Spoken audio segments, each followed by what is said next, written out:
Chenro magi mabendi intiere godo. Omenda mani nyisowa ni kaunti mano ma Migori samoro kaka woman rep osebedi kimi kaka isetiyo kode be nyalo mana lero ne jopiny. Ahinya sub counties e kaunti ma Migori. Mokwongo madwa lero jopiny mok ging'eyo, waduto wan women rep 47. En onya yudo pesa kiny, en onya yudo kawuono, an anya yudo rucha kata wik manyien kata dwe manyien. Mar ariyo, kom ni pesa na tin nyakidesi. Winjo ka mheshimiwa wadwa Christine Ombaka mosebedo, this is her third term. Ma yiero ne mar adek. Osegero chirni 11. Igni adi? Igni 11 mosebedo office. E mosetime mano.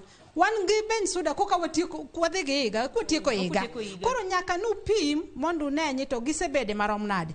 To kiwacho ni Christine Ombaka okuti, to accounts no se yiere nyadidek. Obiro gi yo mane.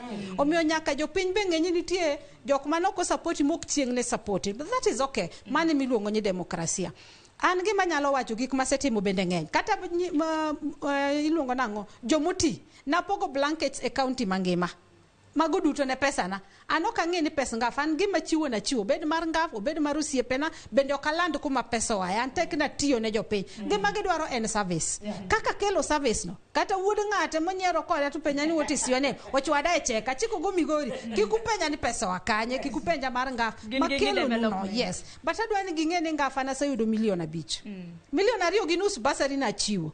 $1.2 million gi nus mana kuno madhi ang'iewo godo gige kata ringo te. Pok achaka yudo pesa moro pod arito.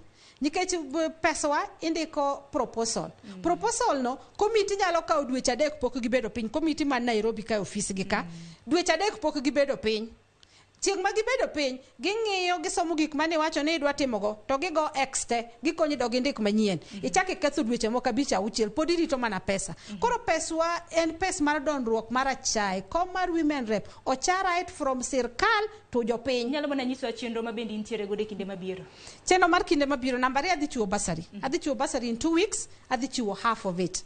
Pesa mobiro 2.5 nadhi chiwo half, mon another 2.5 adwan mondo adhi achiw ko biro ne January jok madhi donjo form 1. Pesa mar grube pok ayude an, pod arite. Nyocha sendiko proposal gi ketho mokwongo, mar ariyo achaka ndiko ne ginyisa ni gidhi kale. Ka gikale nitie grube manose apply. Adhi luongo gi koluwore gi pesa mane gikwayo gi mokadhi office. Ginyalo kwale 100,000 to office kabiro ka to wacho ni 100,000 giromore gi 20 kata 50 kata 200. Koro mopuodhi no adhi kelo pesa mar grube no nikech adich gi grube go an bende.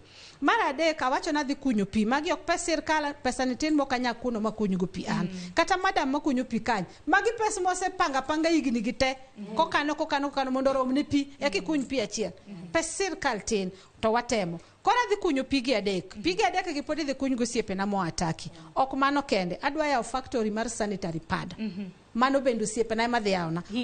Higani ka Nyasaye yie. Pod waloso nyocha ndiko proposal nitie kuone moko mane giwacho ni mondo aloki location kuma nadwa kete giwacho ni ok ber negi.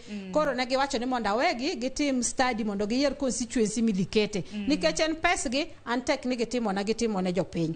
Mano bende adhi timo mondo koro sanitary pads oyudre locally. Ma wanyalo ng'iewe cheaply from our pocket to an bende officer koro ka yudo pesa na moro matin makwecho godo tadhi ang'iewo pads e factory wacha. Ndiko nwa ji to bende wapogo pads. Ang'eni mathoth nitiere man nego bedni walose. Ter mana ni semo